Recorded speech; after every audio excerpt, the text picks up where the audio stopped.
that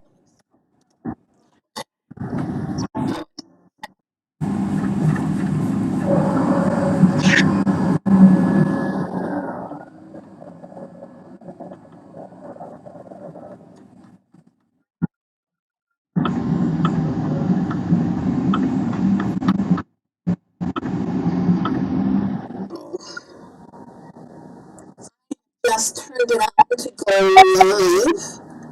So the YouTube people will be joining us. You should be able to hear me. They're on about just turned it on. They're on about 30-second delay, which is quite a bit. So what you can do is simply turn the volume off on that. Definitely see what you guys have been seeing. Thank you. And joining me.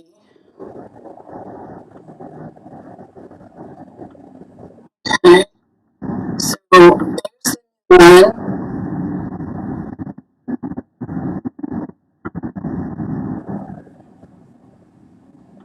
Why didn't I give you the link?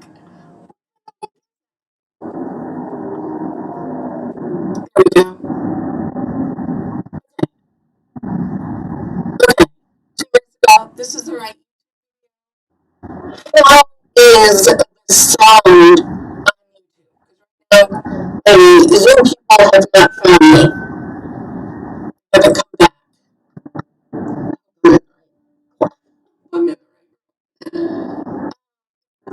Guys,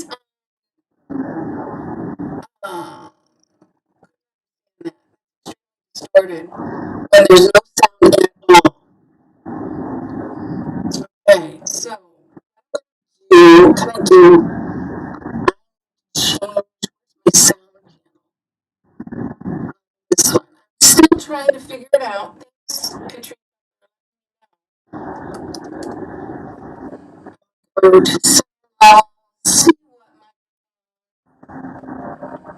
Here we go. Is that any better? Can you understand me now? I feel like I need a sign to hold up to you all so that you know what to do. Okay.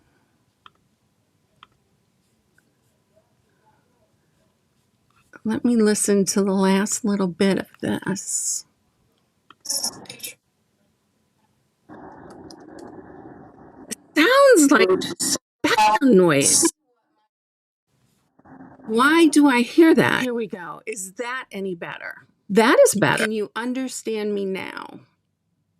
I feel like I need a sign to hold up to you all so that you know. Okay, so it looks like the sound on YouTube has been fixed at the new link. For those of you on Zoom, let me get the chat up on everything so that I can see it. YouTube, I've got straightened out. Zoom, what are you guys doing? Susan or Chris, can you guys put in the chat that I'm okay, or just unmute and let me know? Okay, I'm not getting an answer, so I'm going to have to assume that the sound is either unfixable on Zoom right now, or that they can hear me perfectly, but they're not letting me know. Perfect. Chris says, I can hear you. Okay. So let's get started. And Katrinka, I can't tell you how much I appreciate that you actually put a question in the chat. So let's get started with that. Katrinka is asking, let me change this to focus mode so that you guys can see me front and center.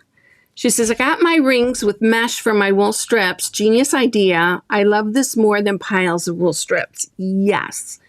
Now, what'll happen, what I recommend that you do now is that you dump out your scrap bin. And the goal is not to put just one type of wool in each ring. The goal is to organize them. If you've got a little bit, do it by dark, light, and medium. If you've got a lot, do it by dark blue, medium blue, light blue. And then it makes it so much easier when you want to hook something. I have a metal rack up in what we call the storage room, which is where I personally hook if I'm hooking at home. And I'm going to do a video on that. And I think I'm actually going to show you guys the gosh darn horrible mess I have in my room, because everybody thinks theirs is the worst. And it's not. When our rooms get messy, they all look alike. And I think I'll do that as maybe like a time lapse, and then I'll clean it up and then you can see it. But I hang them up on this metal rack. I use a magnet hook that I bought on Amazon. I think it's on my recommendations page. If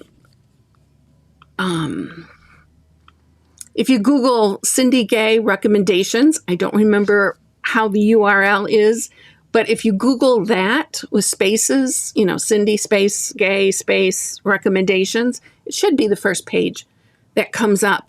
And on that, I think I have a link for the magnets that I used. But what I'll do when I want to go somewhere to hook, it's like, okay, I'm hooking this pattern. I need a little bit of blue, a little bit of dark blue. I need some green. I need some beige for a background. Oh, I'm going to put a little bit of orange in. I'm going to get that complementary color scheme going. And then I have a pile of loops, whatever I think I would need. And then I'm off and I'm ready to start hooking at whatever event it is that I'm going to. Usually it's a hook-in. We have a guild hook-in. It's a guild meeting, but we meet for 6 hours. So we spend a lot of that time just hooking. The last hour is the business meeting. So that's where I get most of my hooking done, is during that time. Or if there's like a 3-day hook-in somewhere, we've got one coming up in July, which I'm really excited about. And that makes it super easy to pack. The students that I've worked with, because I tend to do, let's look at this one, because it's handy. Like this one, it's a blue flower, but I've got lots of different blues in it, right? What I did is I went through my scrap bin and I was probably on purpose pulling out dull blues and putting them all together in a ring. So when I'm ready to hook this, I just grab that ring. And I've got it from all my projects.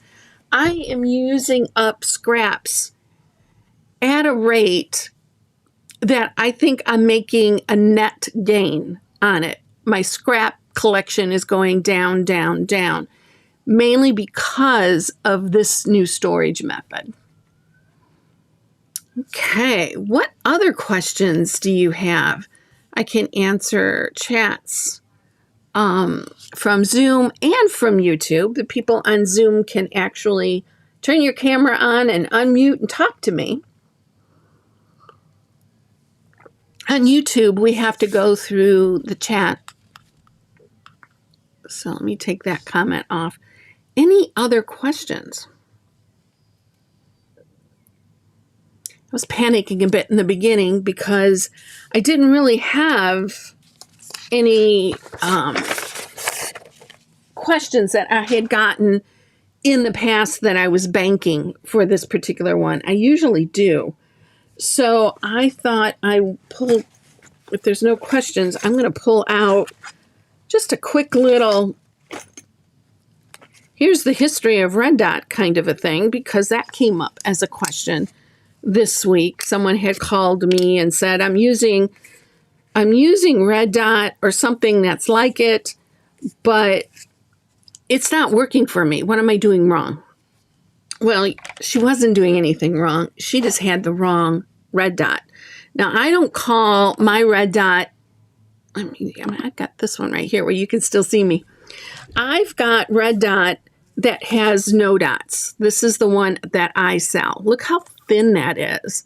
You can see the wrinkles in my hands. If you're using a red dot that's thicker than this, you're wasting your ink, for one thing, because what the whole system does is if we are transferring, this is the old red dot.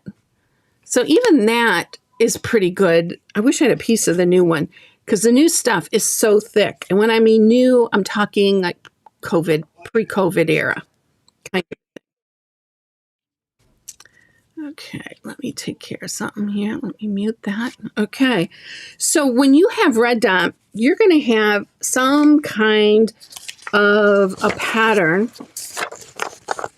Let's just do something really simple with a little posy. And what else can we do? Oh, that'll be it. This will be sort of our pattern. And what you do is you take your backing, whatever your backing is going to be. And these are the different ones that are available. Burlap, I don't recommend. It rots too quickly. Cheap, yes, but not good. Monk's cloth, not good. Don't recommend. It's thin. It's cotton, which is a plus, but it's super thin. So when you put it on the floor, it tends to wrinkle. I don't like a rug that wrinkles. I don't want to have to bend down and straighten it out, right? So I don't like that. Linen doesn't stick to the grippers quite as well. But linen is a good, long-lasting. If you like linen, stick with it. This is an unbleached linen. Rugwort. There's an old one, but anything after 2005 is going to be this rugwort. No, that's the old one. This is the new one. It's going to be this rugwort. It's cotton. It's heavy. It's more like denim, rather. On the monk's cloth, that's more like man's shirt thickness, right? Where this is like the old denim that we used to get in the 70s where it would stand up by itself, right? So you have your paper pattern and you're going to use the red dot to trace. I think I got a bigger piece over here. We're going to put this on top. This is from a lesson that I gave last Tuesday called The Anatomy of a Scroll, and we talked about how to hook scrolls. So I had this sitting here, but I'm not wasting the rest of this, right? If I wanted to throw this away, I would cut this part off and then throw the rest away. But for now, I'm going to use it for this. And then you simply trace it. Now, I don't usually do my tracing with my marker. This is an industrial marker, which is important. The regular Sharpies, if you read the packaging on those, it'll say not suitable for fabric and not permanent or permanent at room temperature only. So we're going to be putting steam on this thing. So, and it doesn't happen all the time. I think it depends on the dye lot of your regular Sharpie pens. But we've had some people who've experienced bleeding of the Sharpie ink when they applied the steam. The industrial will not do that. It's guaranteed up to, and I can never see this. I don't know what it says, but I think it's like 500 degrees Fahrenheit. It's a lot, right? But what I normally use for tracing, let me see if I have something. I don't. I like the flare markers that we used to use in the office in the 80s. They've made a comeback. You can readily get those, or I'm going to use this. This is a Tombow marker. It's basically just a marker with a thin nib. If it's in color, that's okay. That doesn't really matter because all we're doing is getting it onto the red dot. Now, when we want to transfer this to the actual backing, okay, where'd my caps go? Oh, here it is. Don't want to dry out my pen. Now what we'll do is I'm going to use this backing or this paper and pretend it's backing because I don't have a piece handy right now.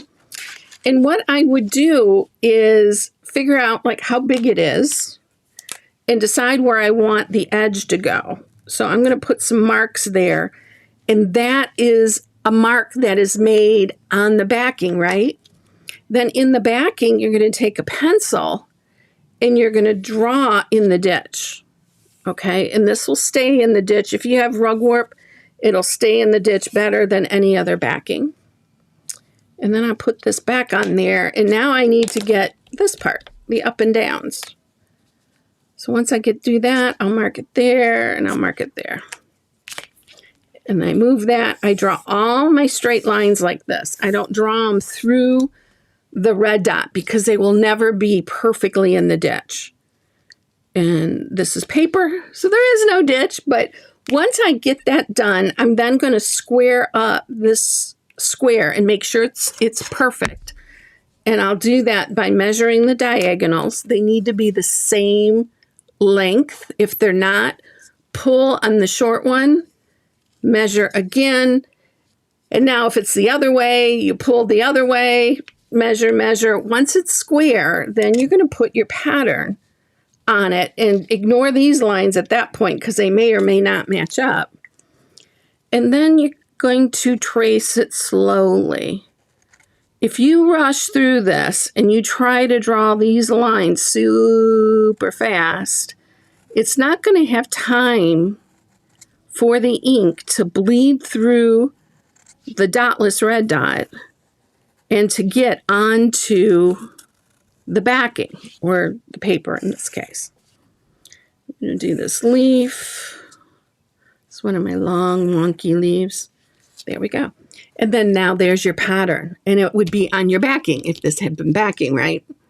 So what's important with those steps is that you draw the straight lines first, then square it up, then put your pattern and center it as best you can inside that square. And if you need to adjust the sides of the square, make them a little bit bigger, a little bit smaller. I draw them the first time with pencil, which you saw me do here. You know, these are all drawn in pencil. If when I'm done, I like what I see, then I'll take my marker and I'll darken those lines and make those lines dark all the way around.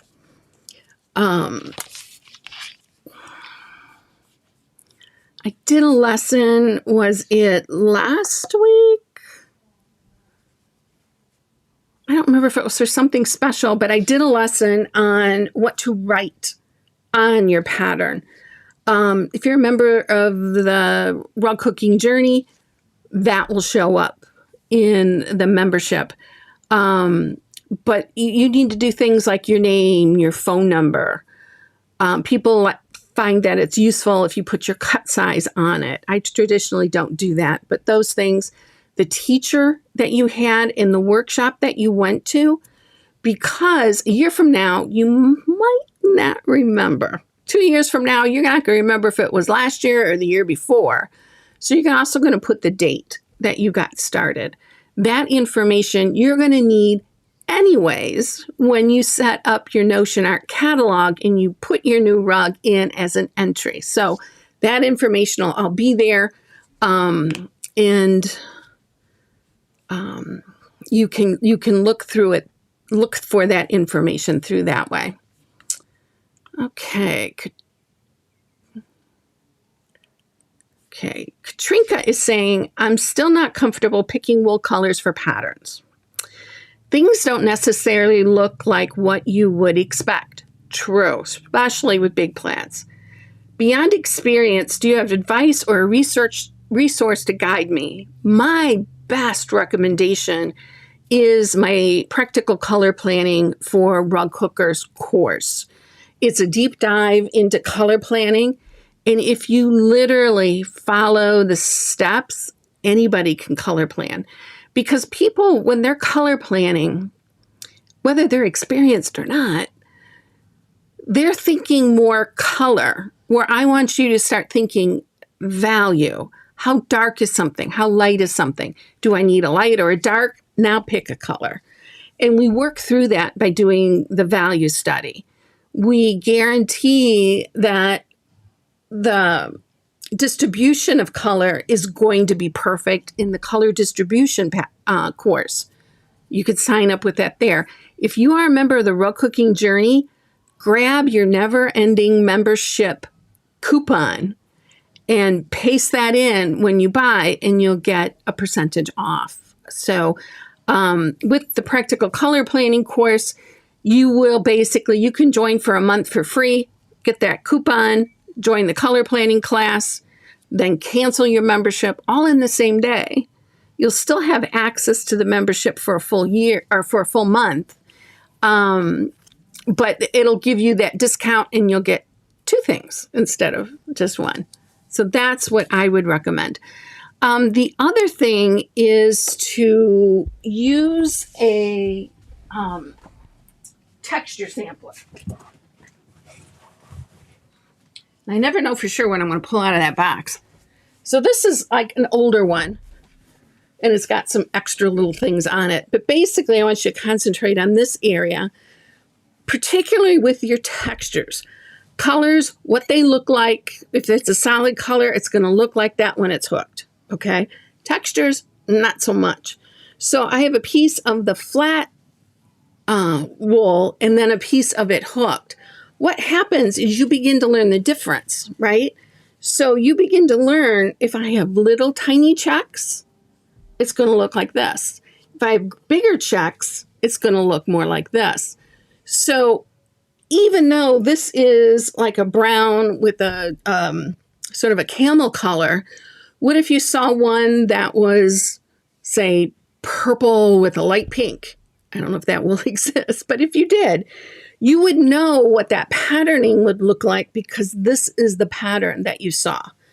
This is a wool that is absolutely beautiful. It's been sold out. You might find a couple pieces, hanging around. I don't remember if I have any over there or not. I think it's called Spring Mix. And I'll show this to people and they're like, no, I don't think so.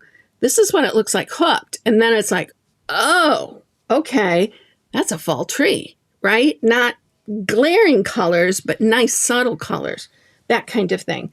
So do a texture sampler, do a value study of that pattern, do a color distribution of that pattern. And once you put your wools together, you create a palette of wool, meaning it all answers to the same terms. Now, if I say something like soft and beachy, you instantly got in your head a flash of colors. You know what I'm talking about, right? We're talking like soft turquoise. We're talking sand colors. We're talking sky blue. We're talking that kind of color, right? If I say childlike bright, a whole different kind of palette, right? That's a different pile of wool. That is bright, intense colors, very little gray tones, very saturated, very intense. If I say antique and dull, that's another whole color palette. Each one of those color palettes are going to have red, orange, yellow, blue, green, black, and beige, and off. What do I call those? Usually neutrals. Each of those color palettes are going to have all the colors, but they're all going to be in the same family, right? So you just have to kind of figure out what 2 words would describe this rug when I'm done. And then go through that, create your palette lesson and get more tips there on what to do next. So that color planning class is the oldest class I have. It's been revised, I think, 3 times, mainly due to technical things. Tech changed and things got better. I do want to reshoot a few of those videos. If you join, once you're in for life, meaning the life of the time that I'm offering it, and I have no plans to quit anytime soon. You will be able to take advantage of all this new updating that I do if you get in now. If you wait till I do all the updating, then you're going to pay a little bit more for it because I always raise the price after I update it and make the course better. Okay, so those of you on Zoom, if you have any questions, put them in the chat or simply unmute and you can talk to me. What other questions do we have? Those of you on YouTube, any other questions there? I'm going to take a sip.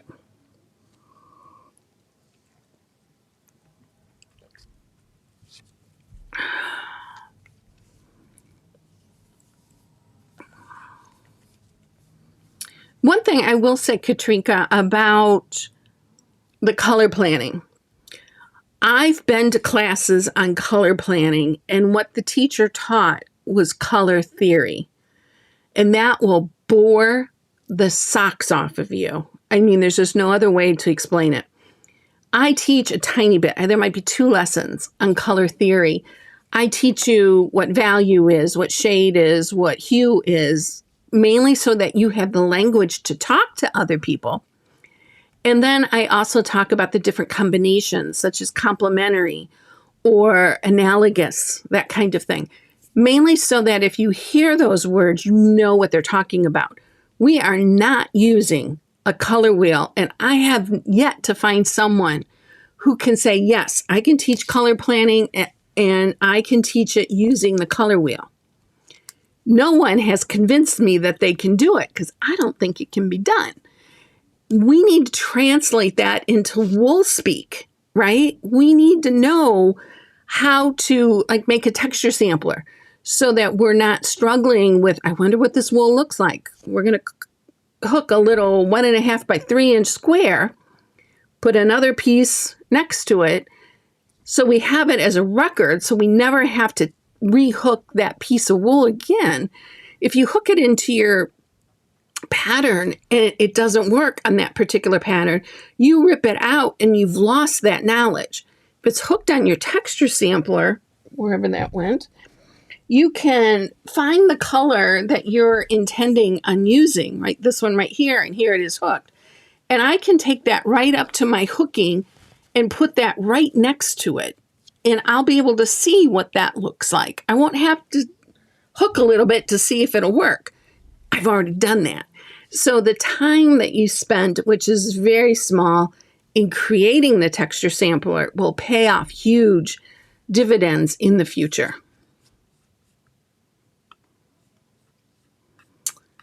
Okay. Yeah, but if you already have expensive color wheels, great, you've got a resource. And if you can figure out how to use them, you give me a call. But I know the method that I teach in practical color planning for rug hookers works because I have had many people go through the course and lots of good reviews from people who saying, now I get it, right? What I did when I created that course is I thought, what can I tell people? And what I did, I was still teaching at the time. So every time I would teach a new concept in color planning, I would write that down. And then I would make sure to make a lesson for it. Like one of my favorite lessons is the pinch test, where you take wools and you fold them a certain way and you pinch it. And you can tell if they're going to hold up against each other or are they going to blend. Blending can be good. But if you want it to hold up against each other and it blends, then don't bother cutting it, don't bother hooking it.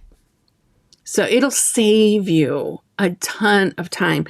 And the amount of time that you spend up front with your pattern, whether it's a commercial pattern or it's one that you designed yourself, the time that you spend up front working on paper will save you hours on the other end. Since I've fully adopted that for all my rugs, all my projects, I don't rip out much. It's almost kind of boring because things just slide in, they work, they come from the same palette. I know that this area needs to be dark. I just pick what color it is and away I go. Okay, Chris, I think I only got part of Chris Swinson. She's on YouTube. How to EAS. Can you put another comment in? And I'd be happy to answer that question. Just checking to see if I have anything more or if I've missed anybody. I don't think so.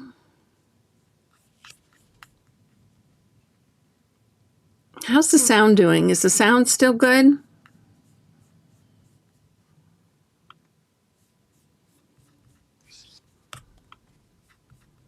Let me get this. Oh, everything moved.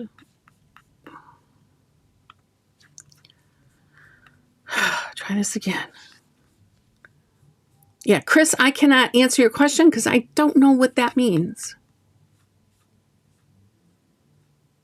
She retracted it on YouTube. Okay. Easily add to get onto chat. I guess the biggest question would be, what device are you on? If you're on a phone, I kind of understand. It's easier on a computer. You found chat, but I don't know what you mean by easily add to get onto chat. It's a lot easier on Zoom. In Zoom, my members can just click the button at the bottom that says chat, and it shows up. Again, easier on a computer than it is on a phone or tablet, but still very doable on both those devices. So, Chris, if there's more question to that, let me know, because you did get onto chat, so you know how to do that.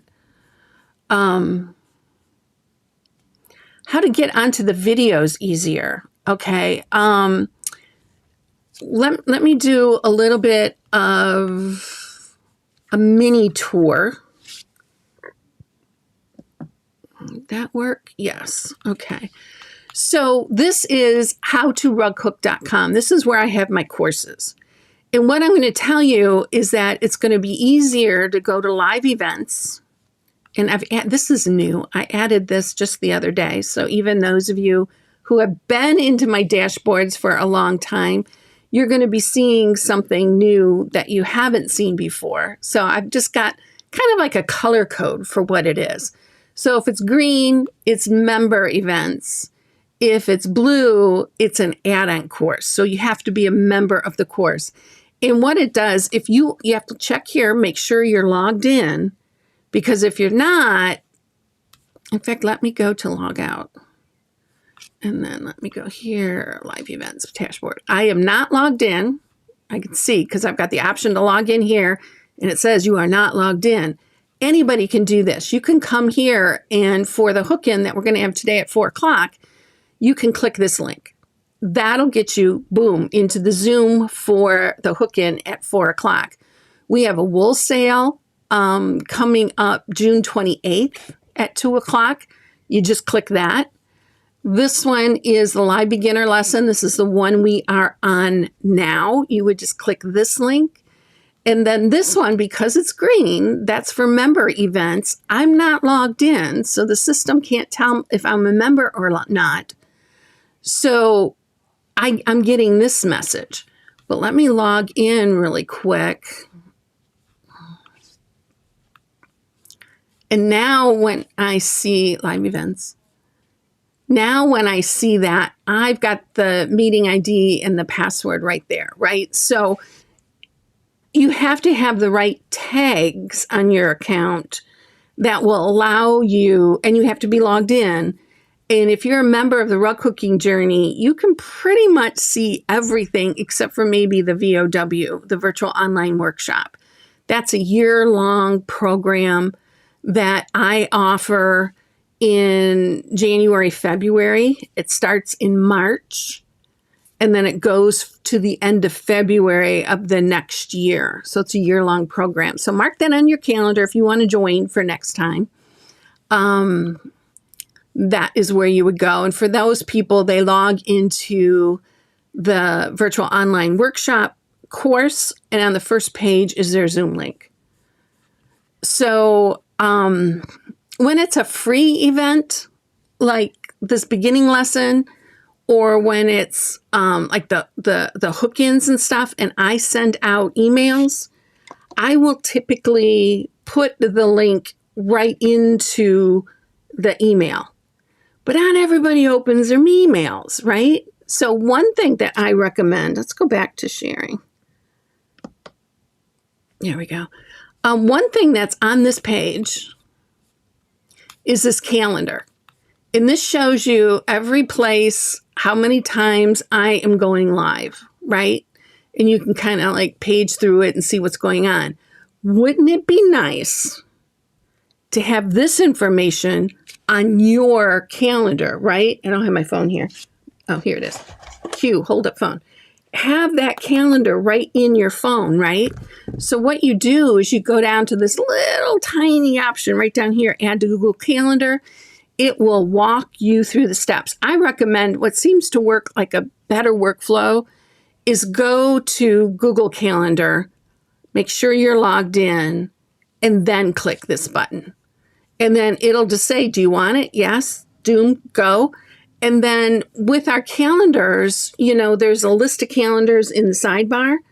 If you don't want to see my stuff for maybe you've got a complicated thing coming up, with a lot of events, and it's just cluttering things up, you can turn that calendar off. And then when you want it back, you just click the button and turn it back on, and everything will populate back on. So that might be one way to make it a little bit easier, because the free events in that calendar, I have the Zoom link in the calendar. So all you have to do is open your calendar, find that meeting, for 4:00 on Saturday for the hook-in, and then click the Zoom link, and it'll get you straight there. Never, ever, ever, ever open Zoom and then try to get there from here. It's really difficult. All I can say is click the link. Your system knows what it needs. It'll open Zoom on its own. It'll put you right into the meeting, and everything works perfectly. Okay, what other issues, problems, one thing I do want to say on the Rug Cooking Journey membership, that has been open for years. And you can, I started in 2018. And you could join at any single time. I'm going to starting this fall, I'm going to be doing projects. And so as a result of that, I'm going to take the membership and I'm going to close it. And people will not be able to join while we're doing those special projects. I don't know how many times I'm going to open it up during the year. I know it'll be at least once, but it'll probably be a couple of more, but it won't be all the time. And once I close it, I've got to map out the rest of my strategy. I'll be closing it at some point in the next couple of weeks.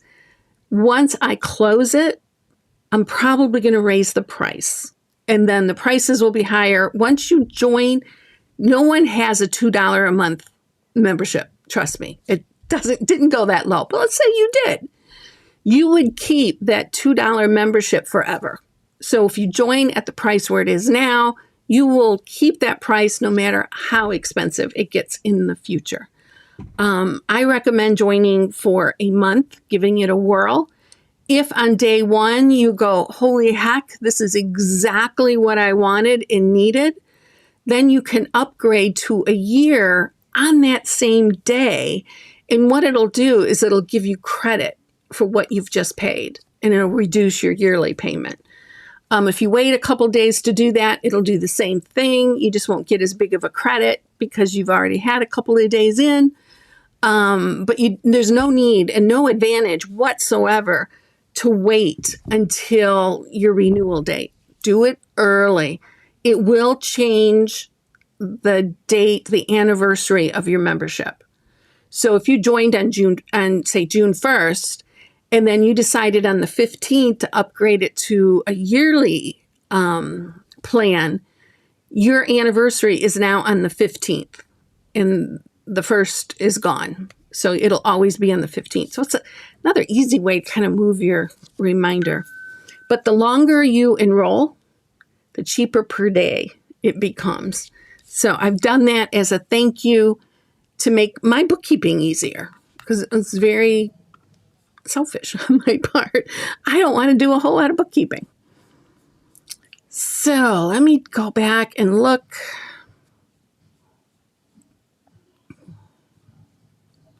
So Chris, it looks you've done a couple different chats. It looks like you've got that figured out. Anybody else? Any other questions?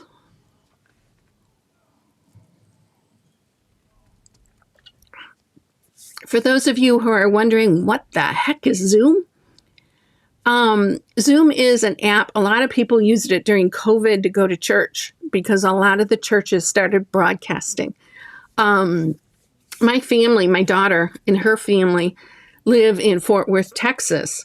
And they still watch every Sunday. They watch the service from their little Baptist church that was in Toledo. And they get to like see people that they knew, and they can chat and say, the Seiler family's in the house kind of a thing, So that's kind of what Zoom is. You download it. There's instructions on the live events page on how to download it. Once you download it, other than an occasional update, you never have to open it.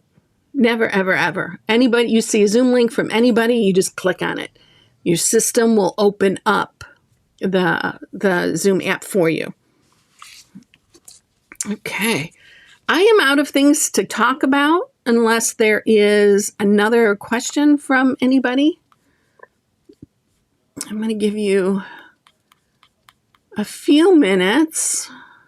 Thank you to those of you on YouTube who followed me over or just magically found me on the brand new one that I did. We had trouble with audio, and I had to back completely out of both systems and then go back in.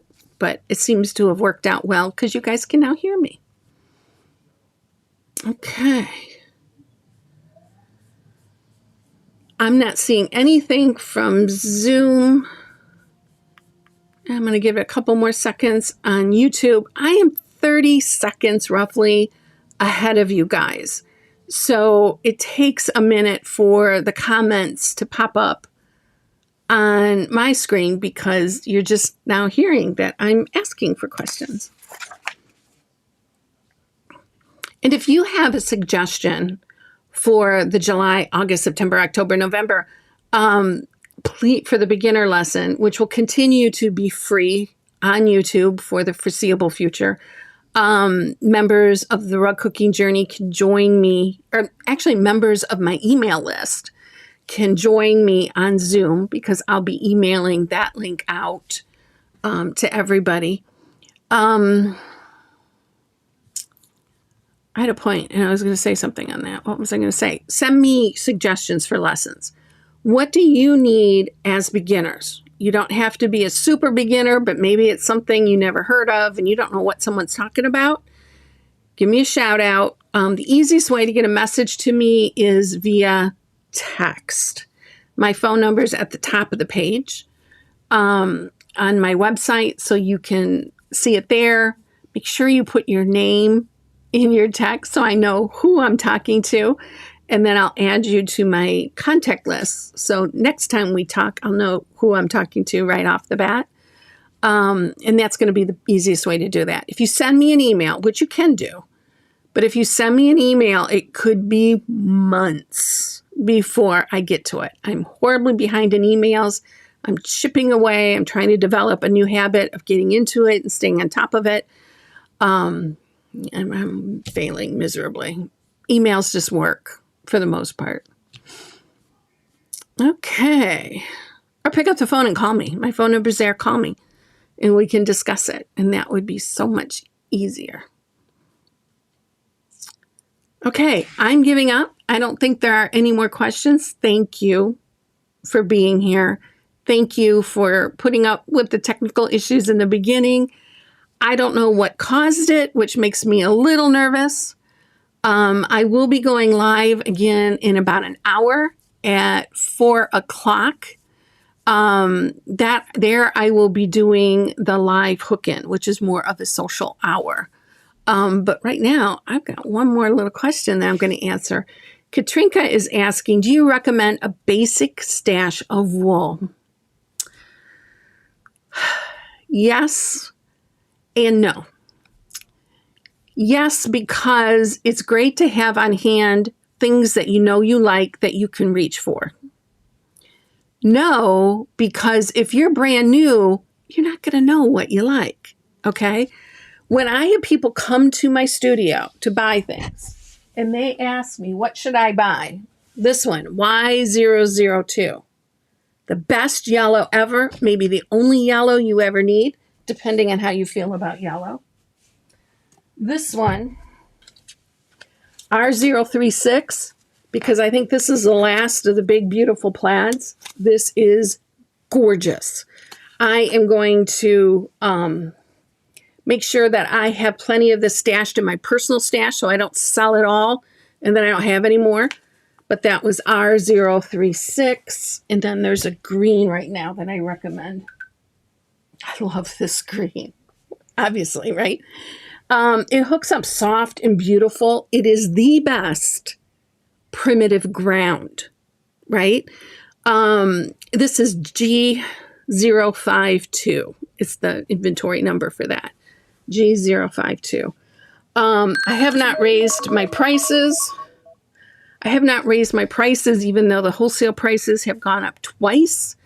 So there will be an increase in the yard pricing. I'm not doing it now, but I will get to it at some point. So all I'm saying is, if you want to save a few bucks per yard, order it now. Go through the website, look for the rug hooking wool, and then just order, for instance, if you want one piece of each of these, you are going to go to the 1 yard size-wise in a quantity of 3. And then on the page where you put your name and address and phone number, there's going to be a notes box. It's on the right-hand side if you're on a computer. It's way down if you're on a phone. Type in the numbers that you want. And these were, well, let me type them into the chat. Y002. This one is R036.